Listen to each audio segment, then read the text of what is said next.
বিবিকে আপন করলা, ছেলে সন্তান বন্ধু বান্ধব সমস্ত সকলকে আপন করার পরে তুমি পার্থক্য করবা, কেউ তোমার সাথে যাবে না, কেউ তোমার সঙ্গী হবে না। রবকে আপনা করকে দেখ, যখন তুমি তোমার রবকে আপন করে নিবা, যখন তুমি তোমার রবকে দিলের মধ্যে বসাইবা, যখন তুমি তোমার রবকে দিলের মধ্যে জায়গা দিবা, যখন তোমার রব দিলের মধ্যে আপন করে নিবা, তখন তোমার দুনিয়া লাগবে না।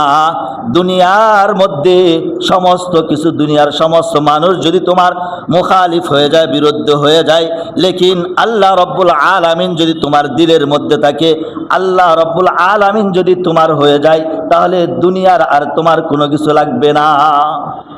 এজন্য দিলের মধ্যে আখিরাতের ফিকির ঢুকাইতে হবে, দিলের মধ্যে রব্বুল আলামিনের ফিকির, মুহাব্বত, ভালোবাসা দিলের মধ্যে ঢুকাইতে হবে।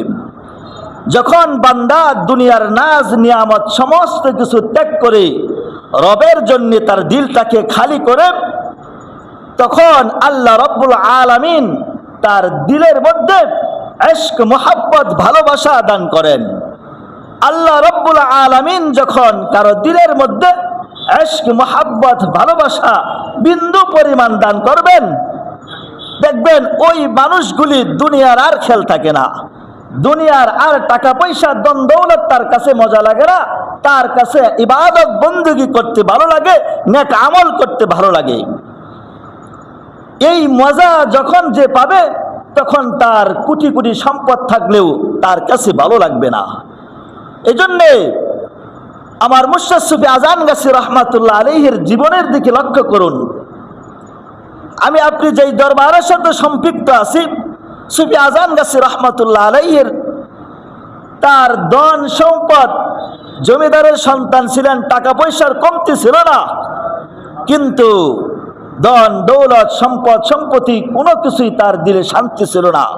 এগুলা সব কিছুকে ত্যাগ করে, সব কিছুকে পিছনে ফেলে আল্লাহর ইশক, আল্লাহর মুহাব্বত পাওয়ার জন্যে তিনি বের হয়ে গেছেন। এই জন্য আমার মুর্শিদ থেকে সুফি আজান গাছী রহমাতুল্লাহ আলাইহির জীবনী থেকে আমাদের শিক্ষা নিতে হবে যে দুনিয়ার মুহাব্বত, ভালোবাসা দিলের মধ্যে ঢুকানো যাবে না।